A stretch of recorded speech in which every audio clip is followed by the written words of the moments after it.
kaikki. Taas mä oon täällä Lapissa. Tänään onkin aika jo ihan ekoille kynttilöille ja samoin alkaa olla aika valmistautua talvikauteen laittamalla terassia talvikuntaan.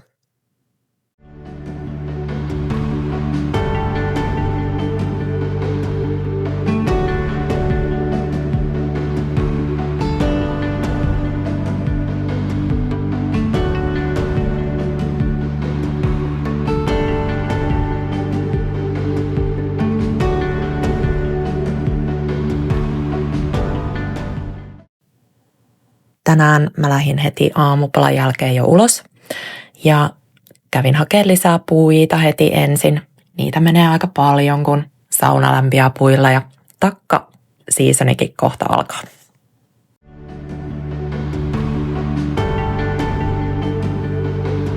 Mä kyllä odotan talvea jo aivan hirveästi, mutta toisaalta tässä on tää ihana tunnelmallinen syksy kynttilöineen ja takka tulineen vielä, joten täytyy nauttia siitäkin nyt vielä niin kauan kuin sitä kestää.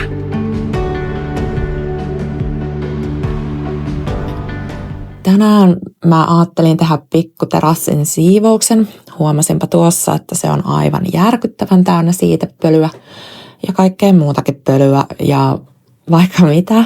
Joten lienee parasta siivota sitä nyt, niin sitten on ihanan näköinen, kun laittaa kaikkea kynttilöitä ja semmosia sinne. Niin se olisi tänään mulla ohjelmassa.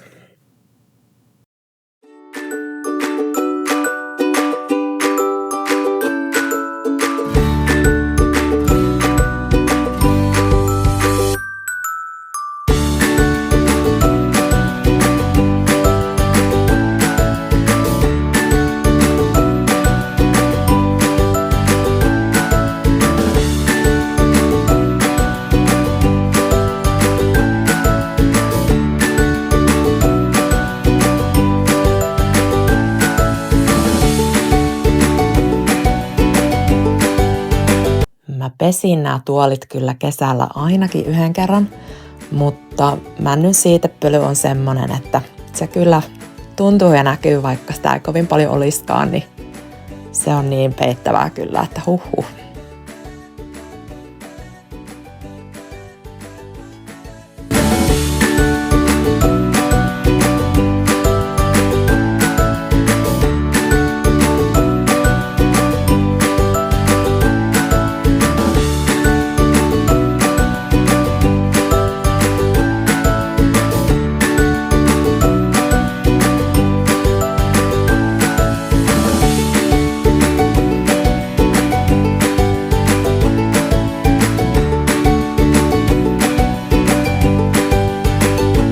Huomasin myös, että terassin lattia kaipailee aika kipeästi jo uutta maalia, mutta se on sitten ensi kevään juttuja se.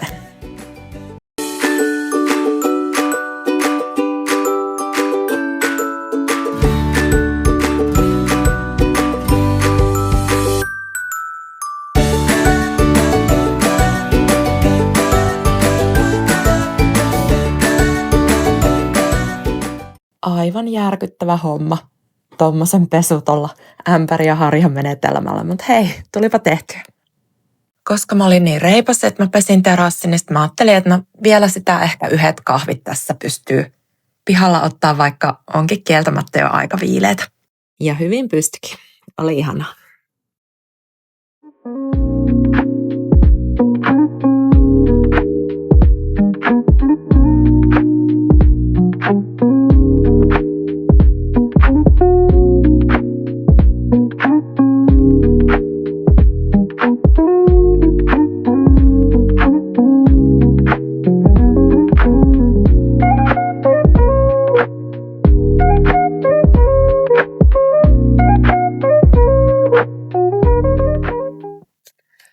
Aikamoinen homma oli, mutta tulipahan hei tehtyä.